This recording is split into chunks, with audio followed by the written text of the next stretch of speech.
జాతీయ రహదారులపై ఎన్హెచ్ఏఐ అనుమతి లేకుండా అటవీ శాఖ అక్రమ టోల్ వసూళ్లపై ఎన్హెచ్ఏఐ అధికారులకు ఫిర్యాదు చేసిన ఎస్టీ మోర్చా రాష్ట్ర శాఖ తెలంగాణ రాష్ట్రంలోని గిరిజనులు నివసించే రాజ్యాంగంలోని 5వ షెడ్యూల్ నిబంధనలను ఉల్లంఘించి Eturu Nagaram NH 163, Amrabad tiger zone NH 765,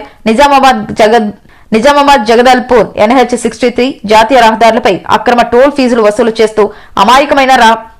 అమాయకమైన వాహనదారుల నుండి 100 నుండి 300 రూపాయలు ఎలాంటి రసీదులు ఇవ్వకుండా అక్రమంగా డిజిటల్ రూపంలో కాకుండా కరెన్సీ రూపంలో గత 10 సంవత్సరాలుగా కోట్ల రూపాయలు వసూలు చేయడాన్ని తీవ్రంగా ఖండిస్తూ బీజేపీ ఎస్టీ మోర్చా రాష్ట్ర అధ్యక్షులు డాక్టర్ కళ్యాణ్ నాయక్, రాష్ట్ర ప్రధాన కార్యదర్శి రవి నాయక్ రాష్ట్ర బృందంతో కలిసి రాష్ట్రంలో జాతీయ రహదారులపై జరుగుతున్న అవినీతి అక్రమ టోల్ ఫీజులు వసూలు అంశంపై national highway authority of India DGM